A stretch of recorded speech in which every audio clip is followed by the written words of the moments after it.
할렐루야. 오늘도 우리 완벽하신 주님을 찬양합니다. 조금도 상함이 없더라. 이번 한 주간 우리 대정임마누엘 온 교회가 받을 응답입니다. 문제가 없는 것은 아닙니다. 바울이 오늘 독사에 물렸지만 조금도 상함이 없었습니다. 우리 앞에 문제가 올 수도 있고 어려움이 올 수도 있고 위기가 올 수도 있습니다. 그러나 그것이 우리의 영혼과 우리의 삶을 조금도 상하게 할 수가 없음을 오늘도 확인하고 고백하는 응답이 있기를 예수 그리스도의 이름으로 축원합니다. 왜 그러냐? 하나님은 살아계시기 때문입니다. 하나님은 지금도 저와 여러분과 항상 함께하고 계십니다. 그래서 하나님이 살아계시다라는 증거가 뭐냐? 말씀을 성취하고 계십니다.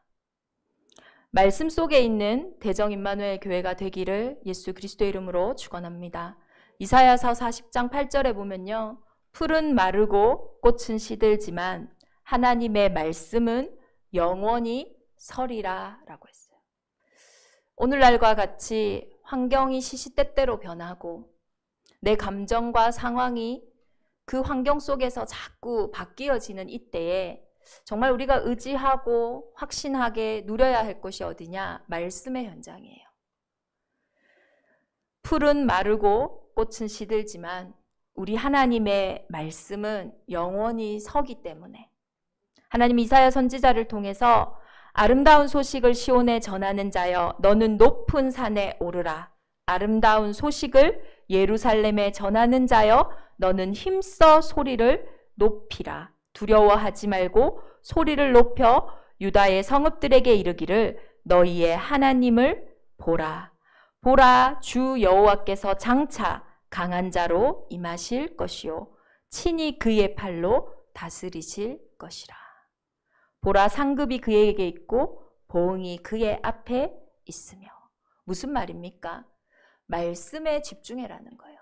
말씀을 바라보라는 거예요. 하나님이 살아계시니까 그 말씀대로 우리에게 역사하실 것이다. 상급이 그에게 있고 보응이 그 앞에 있다라는 거예요. 지금 환경과 상황에 그것에 따라서 판도가 뒤바뀌는 것이 아니라 지금 우리에게 임한 그 말씀, 내가 지금 외치고 있는 그 말씀대로 현장은 성취될 것이라고 하나님은 말씀하고 계시는 겁니다. 그래서 여러 날 동안 해도 별도 보이지 않고 큰 풍랑이 그대로 있었어요. 저와 여러분의 인생에도 여러 날 동안 해결될 것 같으면서도 해결되지 않고 끝날 것 같으면서도 끝나지 않고 하는 그런 여러 가지 풍랑과 같은 문제가 있습니다. 그 속에서 우리도 어느 순간 구원의 소망이, 구원의 여망이 사라져 있을 수 있어요. 하나님의 자녀라는 증거는 사실 소망을 품고 사는 자들이거든요. 우리가 천국 백성이라는 증거는 천국의 소망이 있기 때문이에요. 그런데 그 구원의 여망이 사라진 현장, 그 풍랑 만난 배 안에서 하나님은 바울에게 말씀하셨어요. 우리에게 이런 환경이 없을 수는 없습니다. 살아가고 있기 때문에. 그런데 그 환경 속에서 바울이 환경의 소리를 들은 것이 아니라 그날 밤에 주의 사자가 바울의 곁에 서서 말씀하신 거예요. 바울아, 두려워하지 말라. 네가 가이사 앞에 서야 하리라.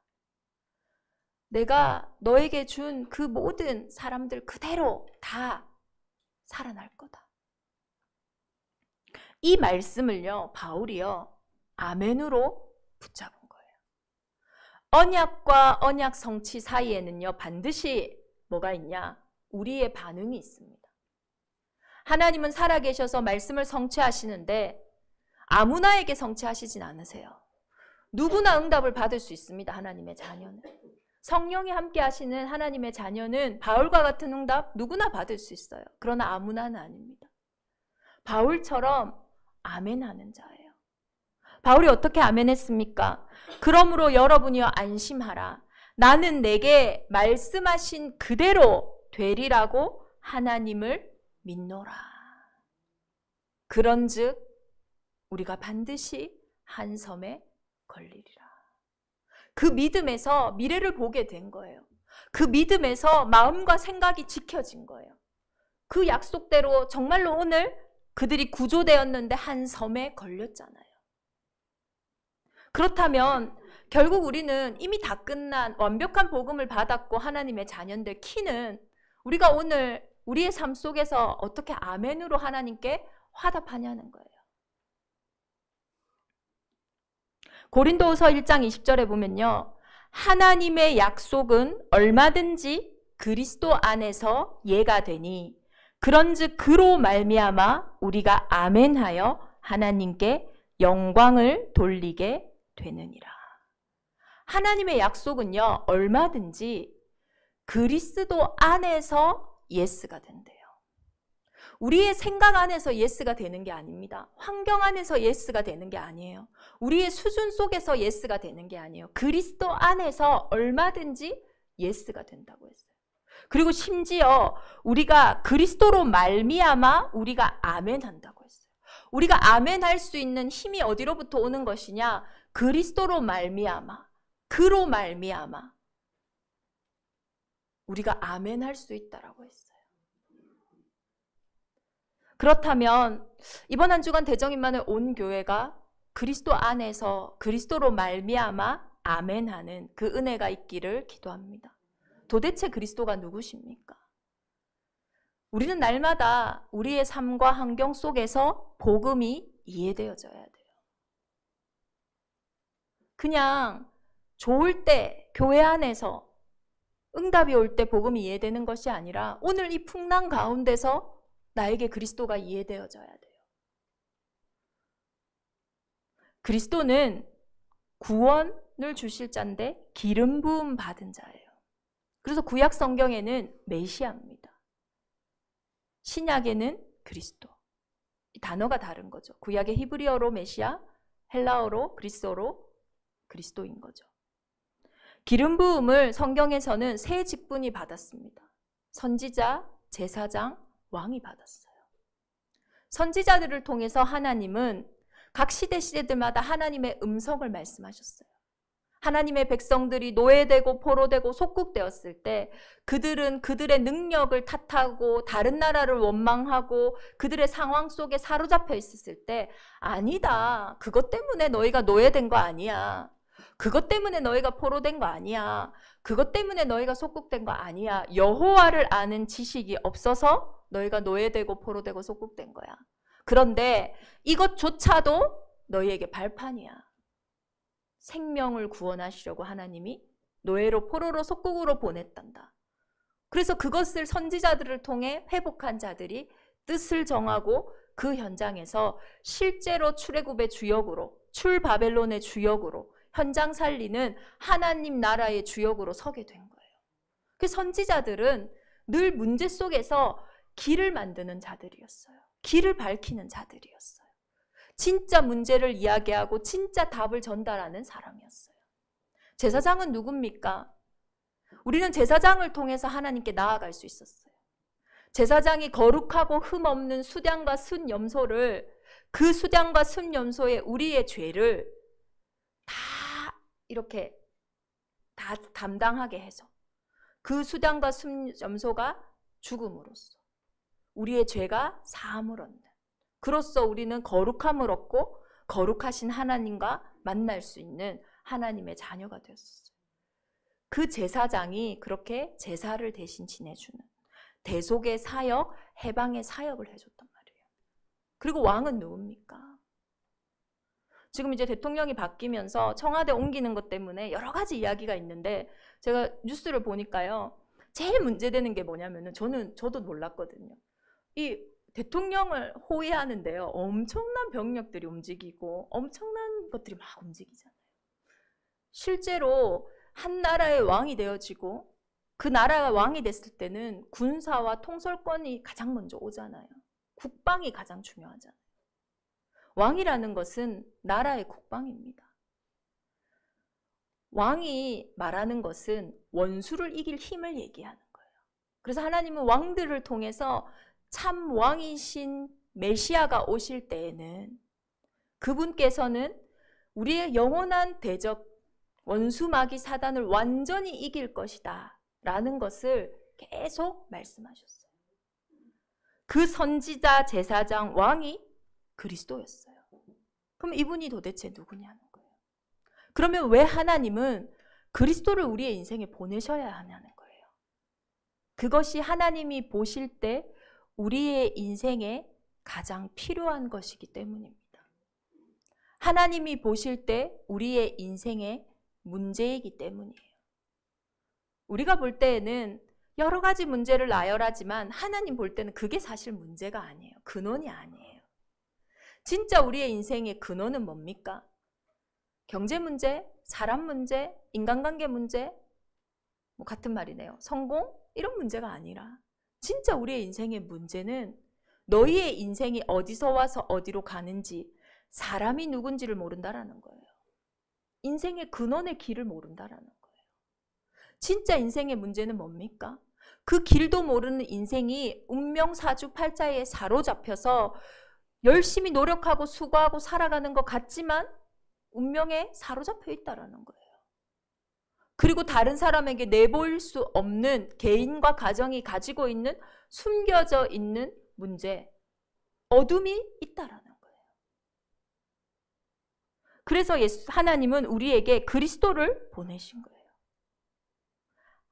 그러면 우리가 왜 그리스도의 일을 하셔야 하냐? 그 인생의 세 가지 문제의 결국은 종착역은요, 죽음의 문제라는 거예요. 그러면 그 죽음의 문제가 왜 왔냐는 거예요. 성경은 정확하게 밝히고 있습니다. 육신의 죽음은 영적인 죽음으로부터 오게 됐어요. 로마서 5장 12절에 보면요. 그러므로 한 사람으로 말미암아 죄가 세상에 들어오고 죄로 말미암아 사망이 들어왔나니 이와 같이 모든 사람이 죄를 지었으므로 사망이 모든 사람에게 이르렀느니라. 모든 사람이 죄의 삭슨 사망이라고 하신 것처럼 죄로 인해서 사망이 들어왔다고 했어요. 그런데 한 사람으로 인해서 죄가 세상에 들어왔대요. 그래서 한 사람의 그 아담과 하와 이후로부터 모든 사람이 죄를 범하였음에 하나님의 영광에 이르지 못하더니 그 영적인 죽음으로써 육신의 죽음이 들어오게 된 거예요. 그런데 더 무서운 사실은 죄를 짓는 자는요, 마귀에게 속한다라는 거예요. 죽음의 세력을 잡은 자 또 죽기를 무서워함으로 한평생 매여 종노릇하는 모든 자들. 이 죽음의 권세를 가지고요, 마귀는요, 죽기를 무서워하는 자들을 한평생요, 종노릇하게 만든대요. 우리가 종노릇하고 있는 거예요. 모든 사람이 태어나면서부터요, 죽음의 종노릇, 운명의 종노릇, 생각과 마음의 종노릇, 인간관계의 종노릇, 분위기와 상황의 종노릇, 육신의 종노릇, 삶의 종노릇. 또 실제로 사회생활에서 갑에게 을이 종노릇하는 거예요. 또 내가 취미생활로 시작했는데 어느 순간 그 취미생활이 내 인생을 사로잡아 버려서 그것에 종노릇해버리는 거예요. 내 시간과 내 삶을 마음대로 쓸 수가 없는 거예요. 얼마나 수고하고 무겁겠습니까? 그런데 진짜 종노릇은 뭐냐? 내가 누군지 모르는 거예요. 아프면 아픈 걸 알아야 되잖아요. 종이면 내가 종이구나 지금 알아야 하는데 그걸 모르는 거예요. 그것이 죽음이라는 거예요. 어둠이라는 거예요. 그것이 죄와 허물로 죽었다라는 거예요.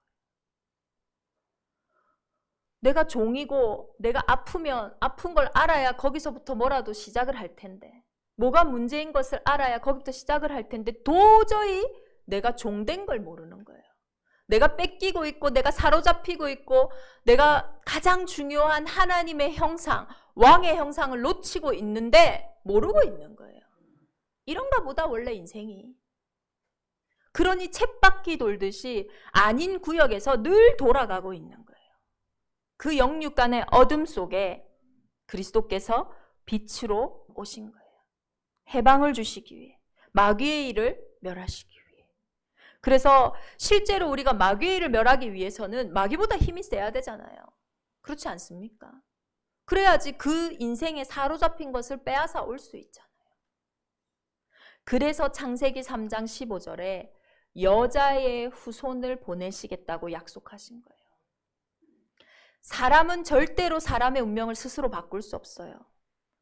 여러분은 여러분의 생각, 만약에 어둠이 사로잡은 생각이라면 아무리 발버둥 쳐도 바꿀 수 없습니다. 그거부터 내가 알아야 돼요. 내가 종이구나. 내가 이 부분에 사로잡혀 있구나. 그런데 아직도 우리는 내가 하나님처럼 되어져 내가 할 수 있다라고 생각하는 거예요. 그것이 불신앙입니다. 여자의 후손이 뱀의 머리를 상하게 할 것이라. 사람의 방법으로는 되지 않아요. 자수성가가 세상에서는 가장 좋은 것일 수 있어요. 그런데 저는 확신할 수 있어요. 하나님 나라에서는 자수성가만큼 아픈 게 없어요. 내가 했거든요. 얼마나 아픈지 몰라요, 영혼이. 그 마음이, 그 생각이 얼마나 힘든지 몰라요. 자수성가한 현장들, 그 후대들 한번 보세요. 여자의 후손, 사람의 방법으로는 절대로 내 인생을 회복할 수 없습니다. 그래서 하나님이 직접 내 인생에 찾아오신 거예요. 사단보다 힘이 센 그분이 사단의 일을 멸하시기 위해 성령으로 사람의 몸을 입고 오신 겁니다. 그래서 복음의 가장 첫 번째 되는 직분이 뭡니까? 내가 곧 길이요 진리요 생명이니 나로 말미암지 않고는 아버지께로 올 자가 없느니라. 이것은 고집이 아니에요. 이것은 아집이 아니에요. 이것이 복음의 가장 큰 비밀이고 능력인 거예요. 하나님이 직접 오신 거니까요. 오셔서 무슨 일을 하셨습니까? 하나님이신 그분이, 하나님과 본체이신 그분이 하나님의 자리를 버리시고 택하신 것이 무엇이냐? 우리였어요. 우리와 같은 모양이 되셔서 우리를 구원하시기 위해서 사람의 죄를 위해서 십자가에 죽으신 거예요. 나를 위해서. 그 죽으심으로 나의 모든 율법을 완성하신 거예요. 우리가 율법을 다 지킬 수 없으니까요. 그래서 요한복음 19장 30절에 다 이루었다 하신 거예요. 그래서 그리스도는 참 제사장이신 거예요. 그 안에는 결코 정죄함이 없는 겁니다. 왜요? 다 이루었으니까. 그래서 생명의 성령의 법이 죄와 사망의 법에서 우리를 해방하신 거예요. 그리고 그리스도는 하나님이라는 증거로 죄의 삭신 사망을 이기시고 성경대로 죽으시고 성경대로 부활하신 거 있죠. 그래서 참 왕이 되셨어요. 나는 부활이요 생명이니 나를 믿는 자는 죽어도 살겠고 살아서 나를 믿는 자는 영원히 죽지 아니하리라. 영원한 왕이 되신 거예요. 이 그리스도가 저와 여러분의 인생에서 정말로 이해되어진다면요. 어떤 환경 속에서도 우리는 아멘할 수 있어요. 왜냐? 그리스도 안에는 얼마든지 예스가 되기 때문이에요. 그리스도가 다 이루셨기 때문이에요. 그러니 그리스도로 말미암아 아멘하는 거니까요. 어떤 상황 속에서도 할 수 있는 거예요. 내 것으로 아멘하는 거면 내 수준만큼은 아멘, 내 수준 안 되는 거는 노 아멘이지만 그리스도 안에서 내가 그리스도로 말미암아 아멘하는 것이니까 내 수준과 내 기준과 상관없는 거예요. 이 은혜가 우리 대정인만의 온 교회에 있기를 예수 그리스도의 이름으로 축원합니다. 구원받은 하나님의 자녀는 성경적인 응답을 받을 자격이 있어요. 저와 여러분은 한 해 농사로 100배의 축복을 받을 응답이 있다니까요. 그거 받아야 세계복음 안 하겠습니까? 그거 받아야. 세상의 계산기가 아니라요, 성경적인 응답을 받아야 돼요. 하나님이 숨겨두시고 하나님이 준비하신 제자를 만나고 현장을 만나야 돼요. 하나님이 숨겨두시고 준비하신 보석 같은 후대들을 키워야 된다는 거예요. 누구에게 붙이시겠어요? 이 그리스도 안에서 아멘하고 나아가는 제자들에게 하나님은 성경적인 응답, 가장 중요한 에덴의 축복을 저와 여러분의 가정과 업의 현장에 회복하실 줄 믿습니다. 그 응답을 받을 자격이 있으니 그 응답을 받는 우리 온 중직자들, 온 산업인이 되어주시기를 예수 그리스도 이름으로 기도합니다. 오늘 약속하신 대로 반드시 한 섬에 걸린다고 하신 그 한 섬에 걸렸습니다. 그 섬의 이름은 멜리데 섬입니다. 오늘날은 몰타라는 섬이에요. 지중해의 가장 정가운데 위치한 섬나라예요. 지중해의 다이아몬드라고 부르는 나라입니다. 그래서 유럽 사람들이 신혼여행을 간다, 유럽인들이 여름휴가를 간다 할 때 몰타를 갑니다. 제주도에 한 6분의 1밖에 되지 않는 곳인데, 저도 이번에 설교를 준비하면서 영상으로 이 몰타섬을 많이 봤는데요. 멋있더라고요. 참 가기 좋다, 이런 생각이 들었어요. 우리 설교를 준비하면서 좀 이렇게 포럼을 해보니까 우리 청년들이나 우리 후대들이 많이 알더라고요. 말티즈 때문에 알더라고요. 말티즈의 고향이 몰타입니다. 그래서 몰타인의 형용사형이 말티즈거든요. 그래서 이 몰타라는 이 섬에 바울이 도착하게 되는 거예요. 저는 이 본문을 보면서요, 하나님의 너무 완벽하고 진한 사랑이 딱 느껴졌어요. 우리가 가이사 앞에 서야 하리라 이렇게 하니까 우리는 계속 착각을 해요. 뭔가 성공해야 한다, 혹은 뭔가 우리가 대단한 일을 해야 한다.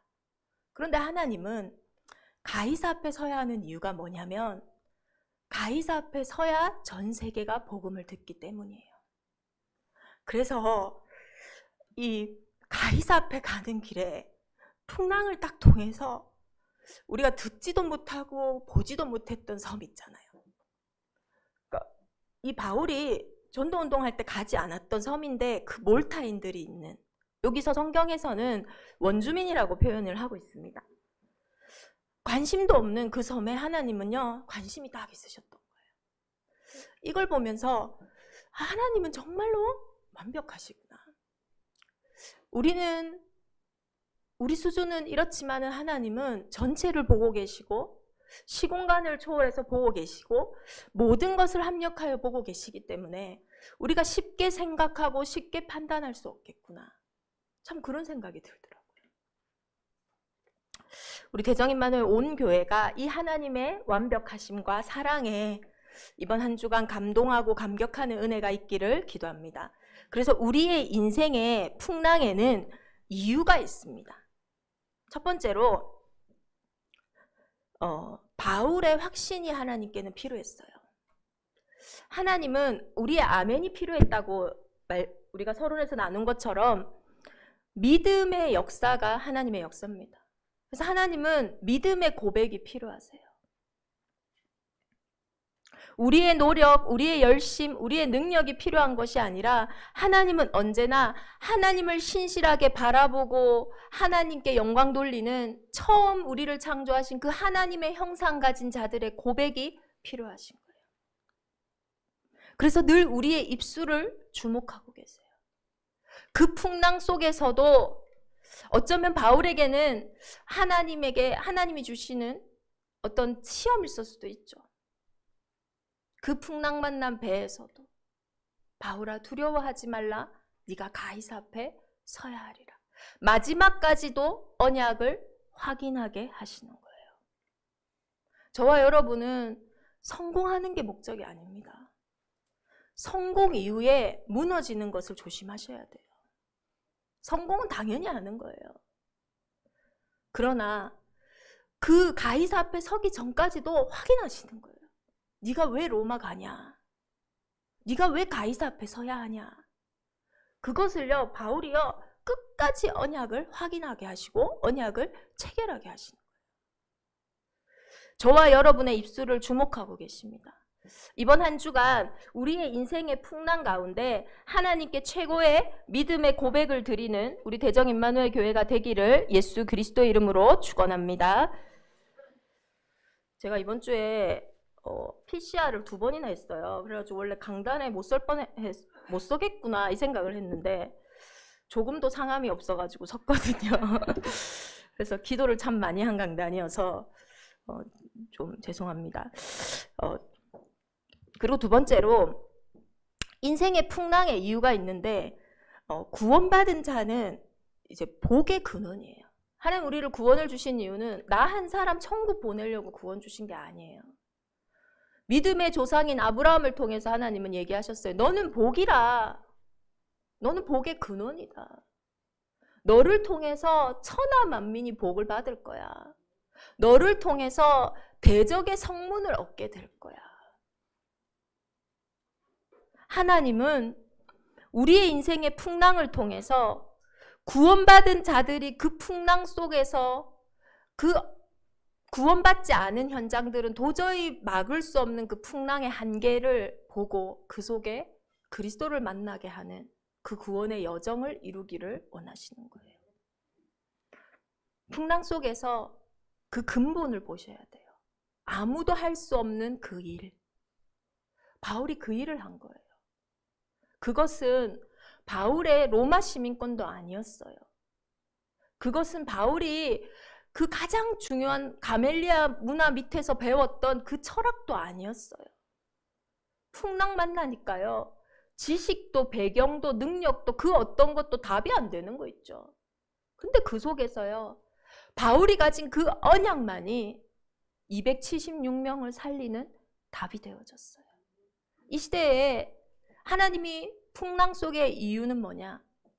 가정과 가문과 업의 현장에 저와 여러분과 함께하는 지역 현장이 저와 여러분을 통하여 살아나는 그 생명운동의 중요한 이유가 있다라는 거예요.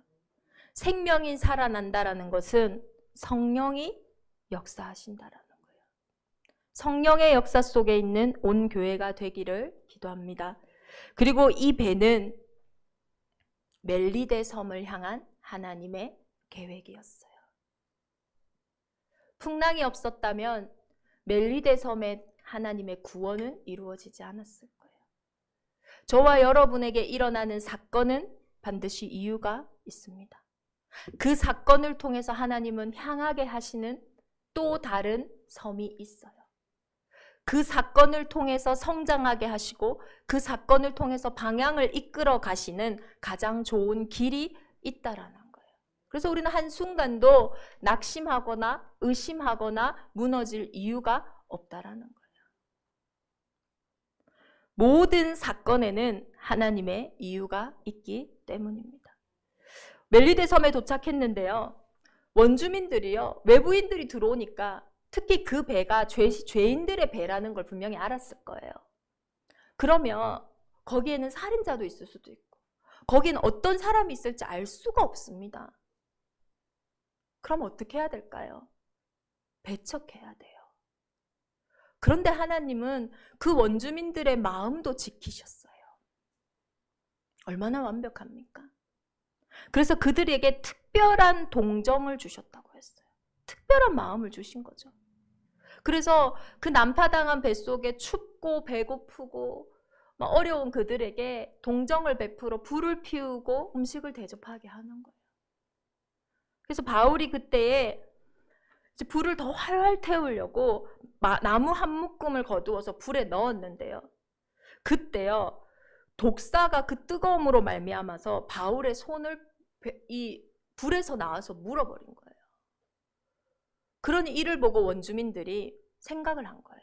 아, 이 사람이 물에서는 구원을 받았지만 공의, 하나님은 아니지만 신은 살아있잖아요. 그러니 이 신이 이 사람은 죽여야 되는 사람이니까 이제 죽겠구나 이 생각을 한 거예요. 그런데 죽지도 않고 멀쩡하고 조금도 상함이 없으니 이 원주민들이 아, 이 사람은 신이구나 라고 생각을 한 거예요. 하나님은 이 해프닝을 통해서요. 어떤 일을 하게 하시냐? 그 섬의 가장 높은 자, 이 몰타 섬의 가이사인 보브리오의 집에 바울이 있게 되어집니다. 그 보브리오의 집에서 바울이 사흘이나 있으면서 그 부친의 열병과 이지를 치유하게 되고, 그 소문으로 인하여 그 섬 모든 곳에 아픈 자들이 고침을 받는. 근데 바울이 치유만 했겠어요? 바울은 그들에게 분명히 복음을 증거하고 그 예수 그리스도의 이름으로 말미암아 안수하고 나음을 얻었다라는 거예요.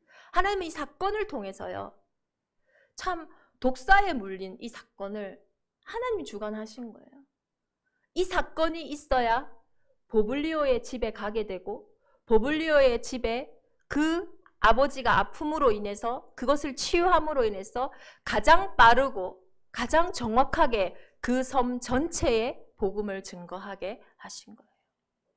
그래서 지금도 몰타 섬은 치유의 섬입니다.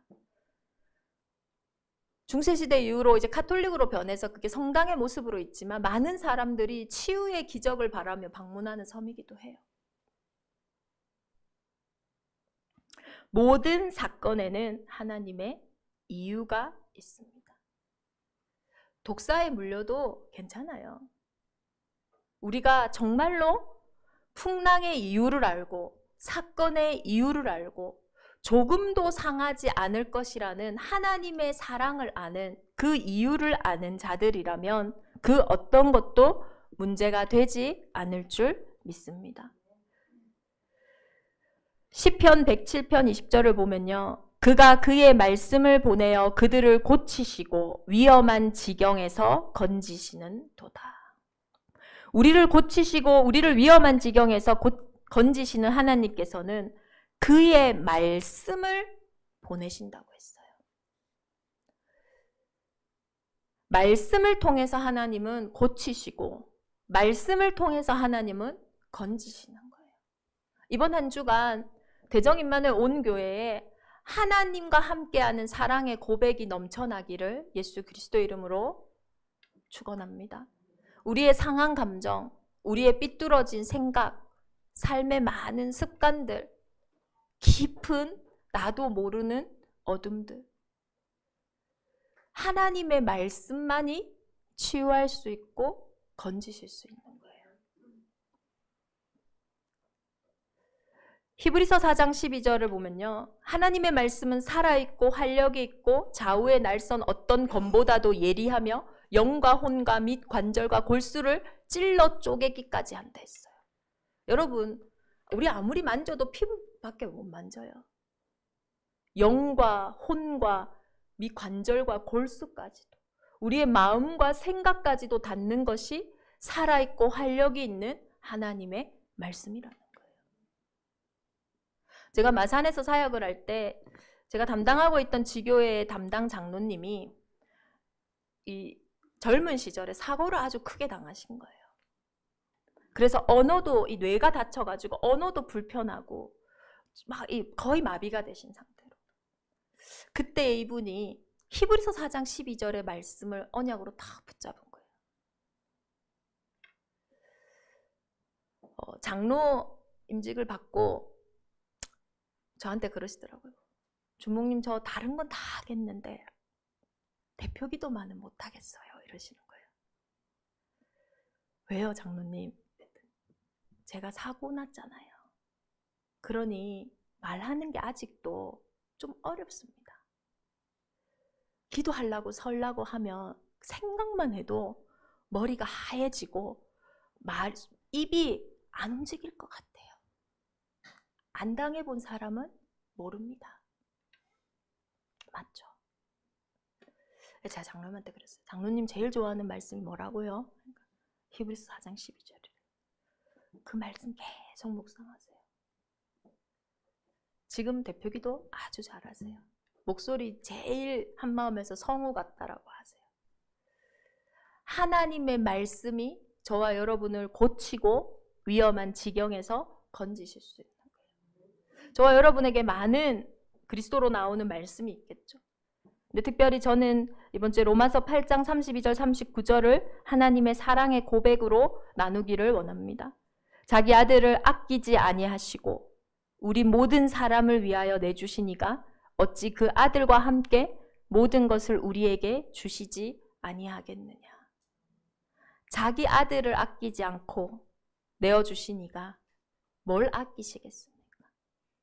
그래서 그 어떤 것이라도 그리스도 예수 안에 있는 하나님의 사랑에서 끊을 수 없으리라.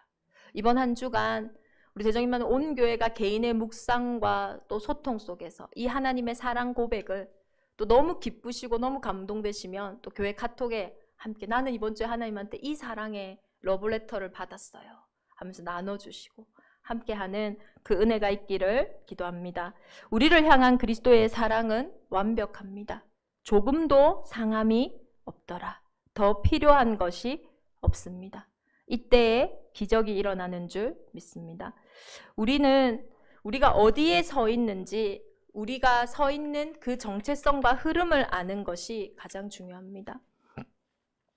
누가복음 4장 43절에 보면 예수께서 이르시되 내가 다른 동네들에서도 하나님 나라 복음을 전하여야 하리니 나는 이 일을 위하여 보내심을 받았노라 하시고, 복음 증거를 위해서 예수님은 하나님께 보내심을 받으셨어요. 그리고 그 예수님은 복음 증거를 위해서 12제자를 내보내셨고 70인을 세우셔서 친히 가시려는 각 동네와 각 지역에 보내셨어요. 그리고 성령께서는 지금 바울도 가라, 이 사람은 내 이름을 이방인들과 이스라엘 자손들에게 전하기 위하여 택한 나의 그릇이라고 처음 부르실 때부터 파송하셨어요. 저와 여러분도 이 흐름 속에서 파송된 거예요. 누가복음 24장 44절 45절을 보면 이에 그들의 마음을 열어 성경을 깨닫게 하시고, 결국은 이 성경의 말씀의 흐름 속에서 이 복음이 예루살렘에서 시작되어 모든 족속에게까지 전파될 것이니 기록되었으니 너희는 이 모든 일의 증인이라. 이 흐름 속에 저와 여러분이 지금 서 있는 겁니다. 최근에 일본의 쓰나미 지진 해일에 대한 기사들이 올라오던데요. 이 쓰나미가 하면 이 쓰나미의 파괴력이 대단하잖아요. 멀더라도 그 물적으로 인명의 이 손해나 손상이 대단한 거예요. 저는 그 기사들을 보면서 그렇다면 우리의 영적인 쓰나미, 성령의 쓰나미가 우리에게 불어올 때에 과연 그것은 어떻겠냐? 정말로 예수 그리스도로부터 나오는 그 영적인 파워, 그 영적인 생명력, 그 힘이 저와 여러분의 인생에 와 있는데 그것이 충만함으로 저와 여러분에게 불어올 때에 모든 것을 회복하고 살리지 않겠습니까? 이것은 막을 수 없는 거예요. 그래서 칼빈은 5대 교리에서 불가항력적인 은혜라고 했어요. 억누를 수 없고 저항할 수 없어서, 그리고 너무나 매력적이어서 거부할 수 없어서, 이 불가항력적인 은혜의 쓰나미가, 이 정체성이 우리 대적 임마누엘 전체에 보좌의 축복으로 임하는 응답의 한 주간이 되기를 예수 그리스도의 이름으로 축원합니다. 이 흐름 속에서 하나님은 우리 3월 한 달 우리의 손을 힘있게 하실 것이고요. 우리 4월 달에 있을 또 부활주일과 또 5월 달에 있을 세계 선교대회, 그리고 우리 대신방, 가정 대신방을 통하여서 중요한 응답들을 회복하실 줄 믿습니다. 우리 주신 말씀 붙잡고 함께 기도하겠습니다. 조금도 상함이 없더라. 정말로 이유 있는 풍랑, 이유 있는 사건, 그 속에 그리스도 예수의 사랑이 회복되어지게 하여 주옵소서. 나의 정체성을 회복하여 이제는 이 일이 모든 현장을 살리고 회복하는 발판과 증거가 되어지게 하여 주옵소서. 그리스도 안에서 아멘 할 수 있는 믿음을 허락하여 주옵소서. 우리 합심으로 함께 기도하겠습니다.